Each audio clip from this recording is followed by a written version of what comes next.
This is my challenge to Thomas DeLaur. Roll the titles. For the record, I'm done trying to make y'all comfortable. For the record, you ain't trying to grow, then it's done for you. Hey everyone, it's good to see you again. If we haven't met before, then hi, I'm Goji Man. I'm a qualified nutritionist and soon to be PhD student. I do vegan health and nutrition videos as often as I can, in which I answer your health questions under the hashtag AskGojiMan. So if you have a question for me, then hashtag AskGojiMan in the comments below, or alternatively send your video questions through to contact@gojimannutrition.com. As always, just a quick reminder that I'm now offering the SIBO organic acid stool tests and consults via my website. So if you have any health or digestive problems, then consider taking these tests, as they will provide a lot of very detailed information upon which you can start making informed decisions and then start getting your health back on track. And on that bombshell, to the video. So a few days ago, Thomas DeLaur made a ridiculous video on carnivore diets, keto diets and fibre. So in this video, I respond to this stupidity and stick around until the end because I have a challenge for Thomas, so let's see if he takes it. So let's quickly jump into some of the outrageous statements made in his video. Okay, so what's happening is we have these things called short chain fatty acids, and these short chain fatty acids are a byproduct of these animal fats like I talked about. Well, short chain fatty acids feed the gut lining. They feed the cells of our intestinal tract and actually heal it. So right off the bat here, Thomas is trying to suggest that short-chain fatty acids originate from animal fats. So before we go any further, let's just explain what short-chain fatty acids are, because clearly Thomas does not understand the basics. So there are 7 main short-chain fatty acids: formate, acetate, propionate, butyrate, isobutyrate, valerate, and also isovalerate. And of these short-chain fatty acids, it is the acetate, propionate, and butyrate that represent 90 to 95% of the short-chain fatty acids found in your colon. In the human body, the main sources of short-chain fatty acids are carbohydrates that are fermented by your gut bacteria to produce these short-chain fatty acids. Now, your body can take the amino acids valine, leucine and isoleucine obtained from protein breakdown and convert them into isobutyrate, isovalerate and 2-methylbutyrate, known as branded chain short-chain fatty acids, which contribute very little to total short-chain fatty acid production in the colon at around 5%. On top of this, as Thomas suggests, there are animal products that do contain small amounts of short-chain fatty acids.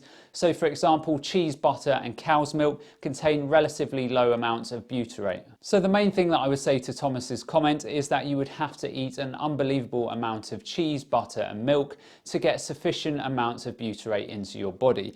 And this is obviously just one of the 3 main short-chain fatty acids needed. And then if you could eat such amounts of dairy, milk, butter and cheese, then you would run into another issue.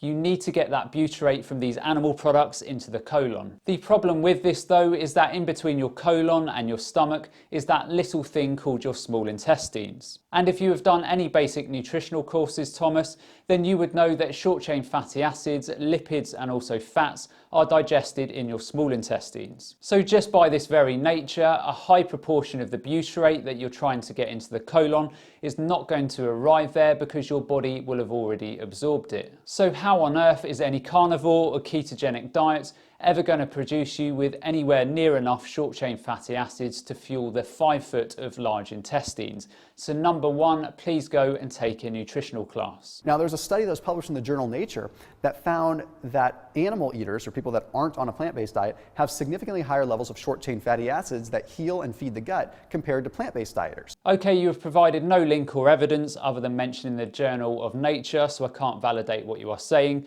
But over 13,000 PubMed studies certainly don't validate what you are saying, but I know where you are going with this, so let's move on.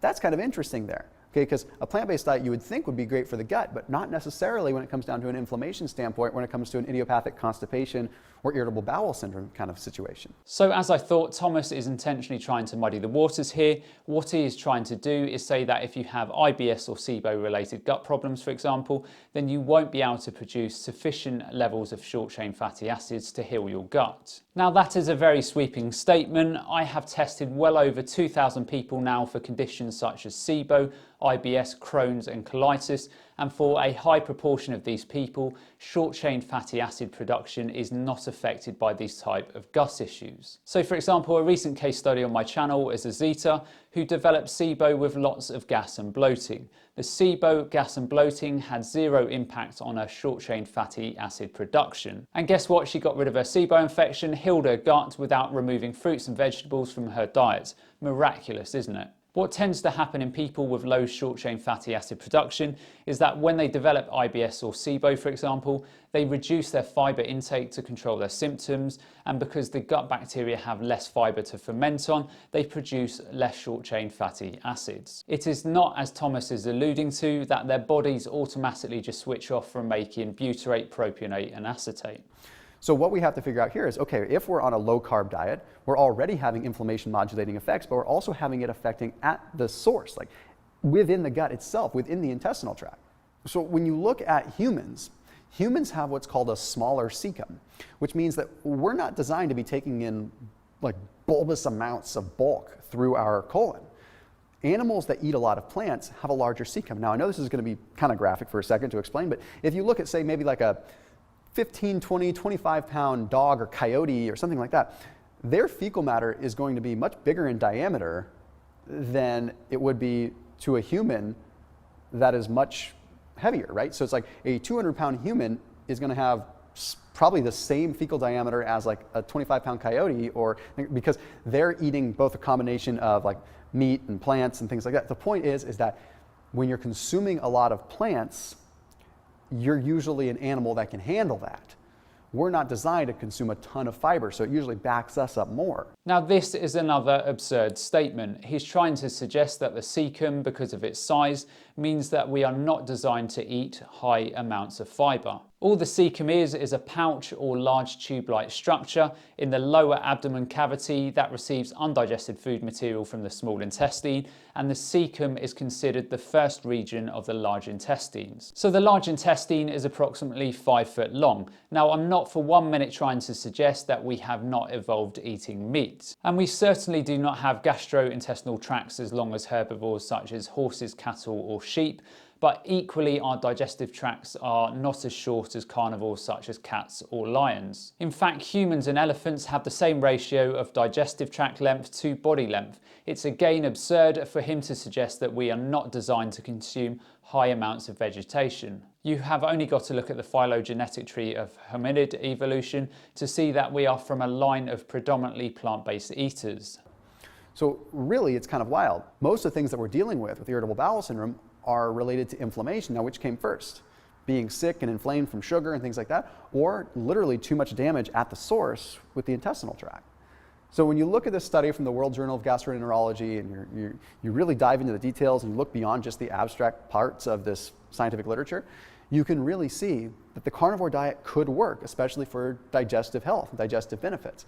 So you're not going to be constipated. If anything, things are probably going to get turned around. So I don't dispute for 1 minute that going on a carnivore diet will reduce the gas and bloating, but it's the equivalent of having a headache and instead of drinking water or coming away from your computer screen, you simply take an ibuprofen to mask your symptoms. If you have gas bloating, stomach cramping, then it is simply alerting you to the fact that there is a dysbiotic problem. And all you are doing with the carnivore elimination diet is masking symptoms. Now, what baffles me about this video is that he acknowledges the importance of short-chain fatty acids in gut health. Yet despite the scientific fact that 95% of our short-chain fatty acids are produced by our gut bacteria in the colon, and that we have over 13,000 peer-reviewed studies, he simply seems to want to dismiss all of that. And what is even funnier is that he suggests that you simply need to increase milk, cheese and butter to increase butyrate, yet stupidly fails to think that most of these short-chain fatty acids will be absorbed in your small intestines and they will never make it to the colon where they are needed. So here is my challenge to you, Thomas. You acknowledge the importance of short-chain fatty acids. You also suggest that eating only animal products can yield higher amounts of short-chain fatty acids in the gut. So let's put it to the test. Go on a carnivore diet for say 8 weeks. I will send you some test kits that will measure your short chain fatty acids before and after the dietary intervention. I will also send you a test kit to measure the amount of plant material and fibre in your stool, so you are not tempted to cheat on the test, as well as a DNA test kit to make sure that the before and after samples are your own. I very much look forward to your response. So that's the end of today's video. I hope you all enjoyed, and as always, remember to look after your body because it's the only place you have to live. And I'll see you next time.